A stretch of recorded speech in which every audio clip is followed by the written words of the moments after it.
Hey guys, Joel here, Grey Wolf TV, back with our reactions to Fringe. We're now on episode 8 of season 2. The last 3 or 4 have kind of been standalone episodes, but it does keep moving a little bit of the story forward with our character development, if nothing else. And then last time, just when I was starting to come round to Nina a little bit more, it shows her total dedication completely to Massive Dynamic, obviously, and William Bell, that was an experiment that performed on that kid with the brain and mind control in the last episode, that there was multiple versions of them and that it was a success. So I just don't know how far that goes with Nina and how far she's willing to go yet for William Bell and the company. We'll just have to wait and see. And I was just starting to warm to her. I'm not saying I hate Nina, I just think there's way more to this than we are yet being given information to. So anyway, we'll find out what happens in this one, so let's sit back, relax, and we'll watch episode 8. Whoa! Come with me, please. Excuse me? What are you doing? Let her go! Somebody help me! Stop!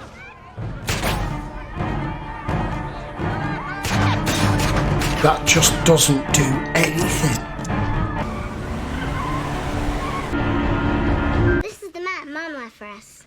There's 4 roller coasters. Oh, no. We agreed. No roller coasters. We're gonna have to take a rain check. That's okay, Aunt Liv. I know you have an important job. Have we ID'd the victim? No, not yet. Wait a minute, Astrid. Peter, that isn't him. No, it isn't. That's a different guy.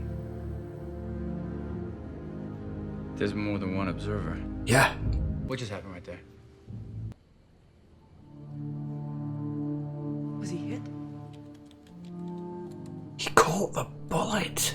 It will be safer if you stay quiet. Her name's Christine Hollis. 27 years old in the Master's Program for Fine Arts at BU. As far as we can tell, she's no one special. Figure out why he took this girl. What makes her the exception? So far, I have counted 1,246 distinct characters, and not a single one of them repeats. Well, maybe it's a code. Maybe. But if so, it is the most complicated code I've ever seen. What's the he computer doing? can't make any sense of this either. Before that, he was famous for his engraving of the Boston Massacre, 1770. Oh, come on. Oh, come on. There could be anybody. Marie Antoinette. 1793. Sarajevo, 1914. Minutes before Archduke Franz Ferdinand was shot. So they're traveling through time. No, it's more like they're observing time. Maybe 24 different definite occurrences in the past 5,000 years of human history. I've charted 26 sightings in the past 3 months alone. Oh, It crap. makes you wonder. Why now? Who is she? I don't know, but she's supposed to be on Tropos Air, Flight 821. Why did he abduct her? We don't know. And the flight has already left the terminal. Contact Donald. Who the friggin' hell's this dude?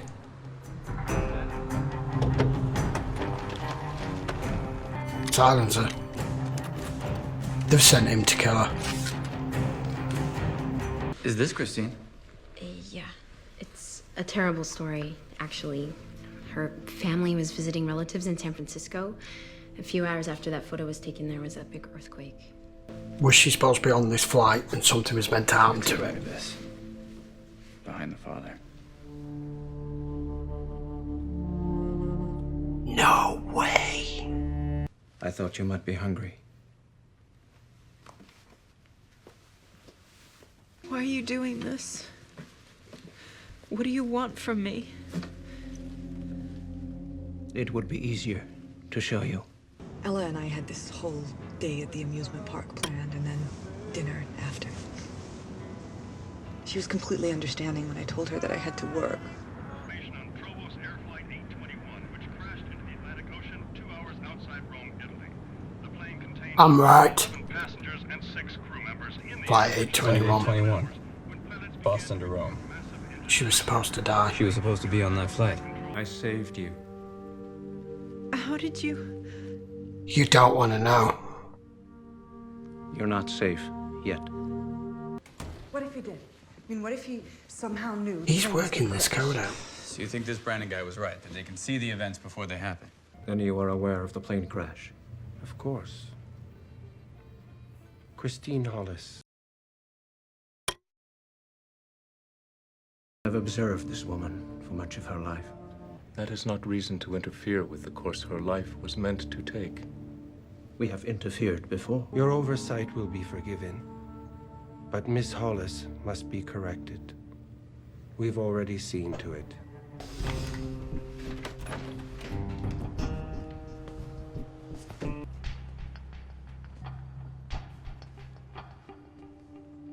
Oh my god. He's been watching her since she was a little girl. That's creepy.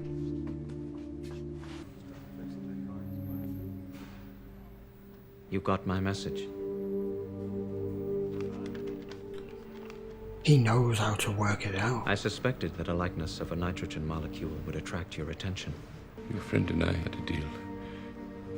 We had an arrangement. I know what I did was wrong, but... That is not why I contacted you.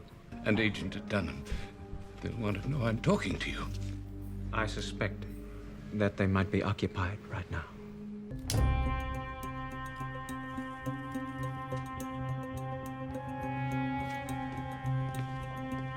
He's used to being a whatever he is. Contract killer, private detective, whatever.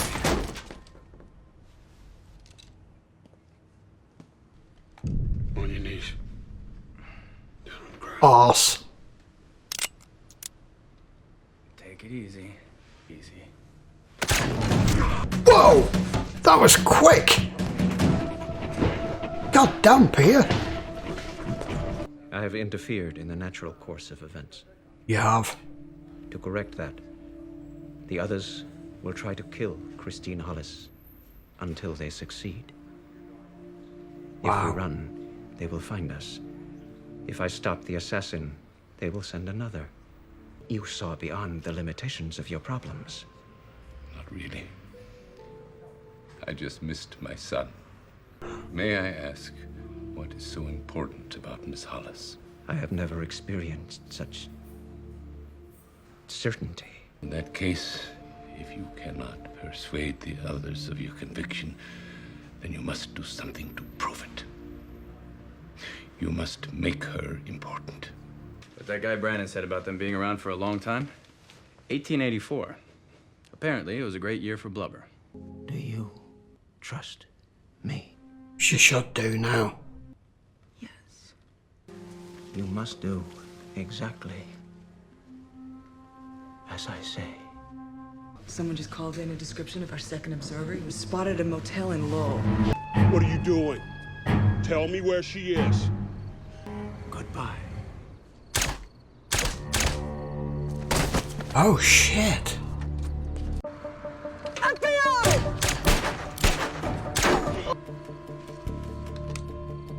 Oh.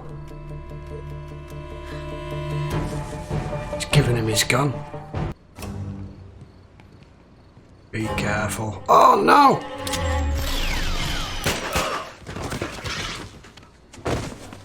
That was close.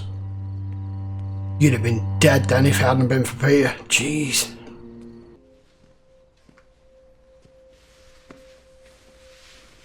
Oh, he hit her. Christine. Clever. I'm Agent Olivia Dunham. I'm with the FBI. Will she be safe now? Who is she? Why did you save her? I saw her many years ago. She was a child. Her parents had just been killed. She was crying. She crossed my mind. I think It's what they call feelings. I love her. You made her important. Is he dead? She is responsible for the death of one of us. He asked me to give you something in the event that he couldn't. My dad won this for me playing skee ball. I was holding onto it in the back seat when the bridge collapsed. Ballistics tied his gun to 6 unsolved homicides up and down the East Coast. The oldest one dates back 10 years. Aww. Roller coasters. I thought you said no roller coasters.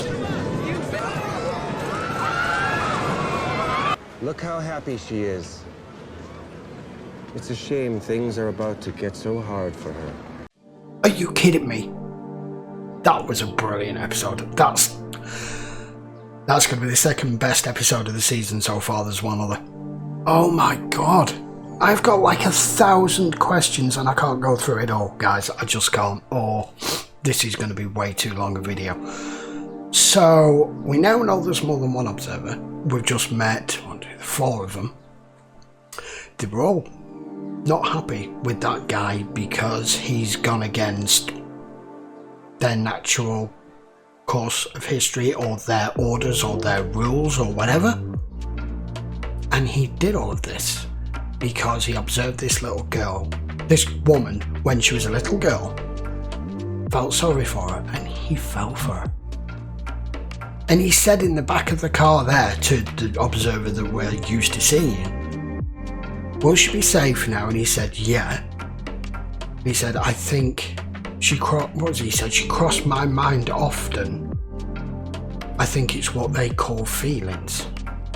So they don't have any feelings. I mean, they are very monotone and very straight-faced, and so they don't have feelings.